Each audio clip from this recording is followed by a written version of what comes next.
සෝපාක අයිති උනේ එදා සැඩොල් කුලයට. රාහුල අයිති උනේ ශාක්‍ය වංශයට. ඒ කිසිවක් දෙවුර මේ තිබුණේ නැහැ. මගේ ලෞතුරු බුදුරජාණන් වහන්සේගෙන් මෙන්න මේ කරුණාවට කියන්නේ මහා කරුණාව කියලා. අපේ ළඟත් මිත්‍රත්වයේ තියෙනවා.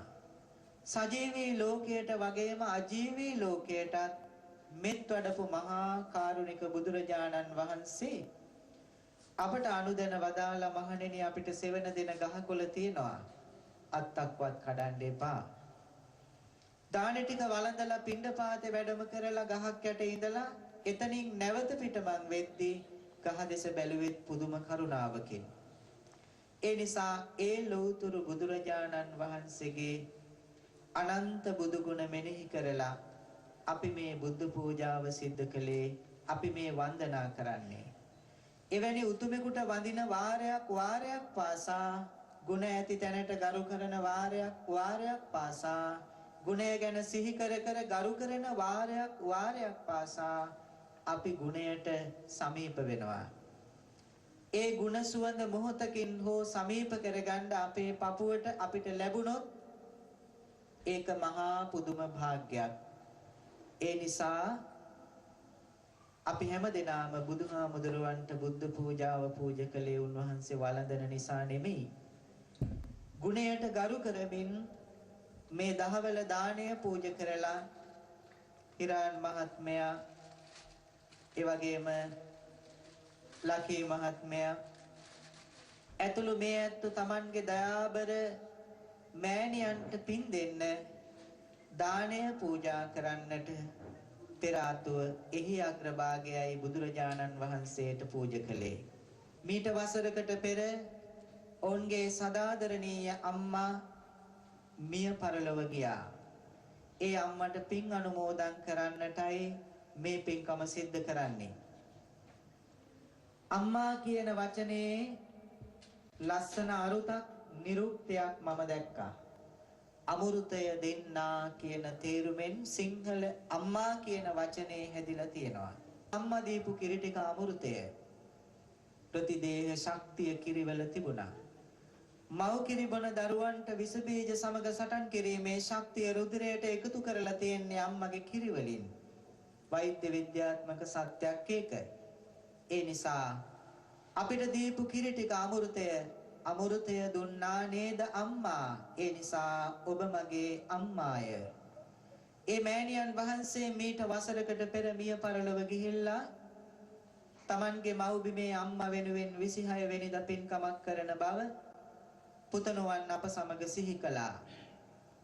පුළුවන් නම් හාමුදුරුවනේ පින්කමටත් වඩින්න ලංකාවට ගියහම කියලා. ඒ වෙනුවෙන් අද මේ ස්ථානය තුල ලාංකීය හිතවතුන්, ඒ වගේම Tamanගේ අනෙකුත් හිතවතුන් පිරිවරාගෙන මේ පින්කම සිද්ධ කරලා ඔබට සතුටු වෙන්න පුළුවන්. අම්මා වෙනුවෙන් මම පින් දෙන්නට මේ පින්කම සිද්ධ කළා කියලා. සදාදරණීය අම්මේ අපව මෙලවට බිහි කරලා ළමෙදට තුරුළු කරගෙන කිරි දීලා අපේ ලෝකයේ සියලු දේ දකින්නට පෙර හිරු සඳු වගේ එළිය ලබන්නට පෙර කුස තුල සිටියදී මා ලෝකයේ දුන් ඔබ මෑණියන් වහන්සේට දොන තිලකා වීරසූරිය මාතාවට මේ පින් ලැබේවා, පරලොව ජීවිතය සුවපත් වේවා, ජාත්‍යාදී දුකින් නිදහස්ව ලබන සාන්තෝ නිවනින් සැනසීම ලැබේවා කියලා අපි කවුරුත් සාදු කියලා ප්‍රාර්ථනා කරමු. ඒ වගේම අනෙකුත් මියගිය ඥාතීන්ටද මේ පින් ලැබේවා. සහභාගී වන ඔබ අප හැමදෙනාගේම නමින් මියගිය ඥාතීන්ට මේ පින් ලැබීමෙන් පරලොව ජීවිත සුවපත් වේවායි අපි සාදු කියලා පින් අනුමෝදන් කරවමු. දුකින් පෙළෙන සත් දුකින් මිදෙත්වා, බියෙන් පෙළෙන සත් බිය නැති වෙත්වා, සුවින් තැවෙන සත් සොම්නස් වෙත්වා, නිතින් මේ හැම සත් සුවපත් වෙත්වා. සියලු දෙනාටම තෙරුවන් සරණයි. නමෝ නමෝ බුද්ධ දිවාකරාය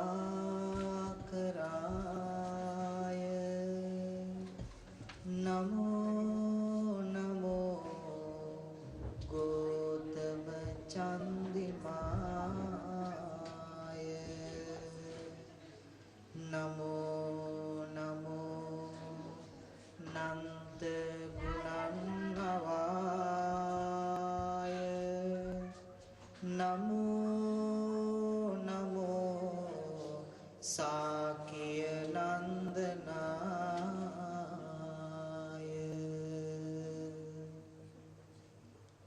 සුවහසක් සිත් පහන් කරමින් දෙසූ සදහම් සිත දයාවෙනි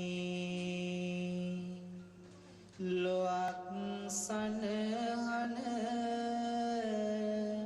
එදාමෙන් අද පුවත් තුන් ලොවටම ඔාමිනි අපට ලංවී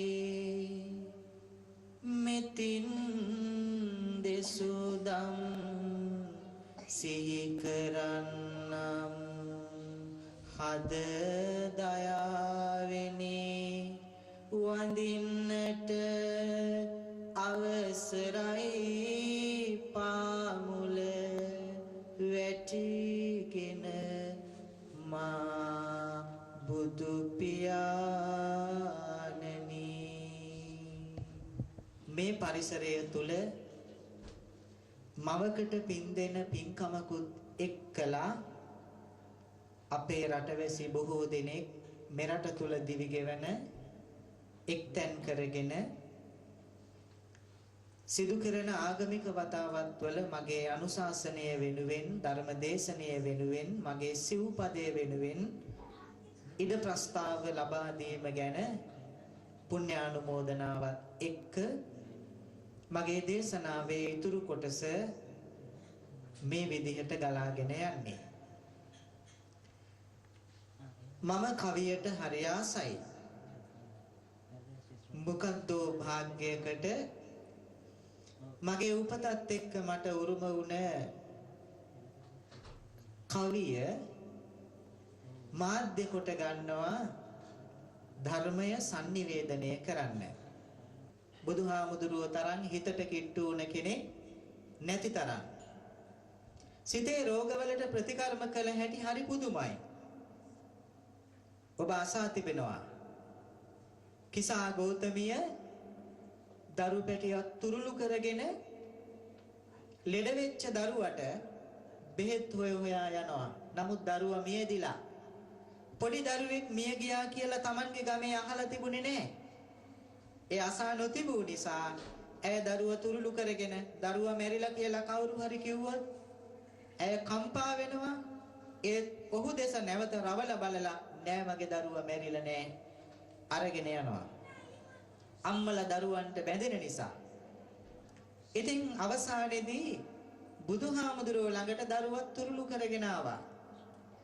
ඇවිල්ලා අනේ ස්වාමීනි මගේ දරුවා සුවපත් කරලා දෙන්න. බුදුහාමුදුරුවෝ එකපාරටම කිව්වේ නෑ ඔය දරුවා මැරිලා අමු සොහොනට දානවා කියලා. උන්වහන්සේ කිව්වා නැගණියනි ඔය දරුවා සුවපත් කරන්න නම් බෙහෙතක් ඕනේ.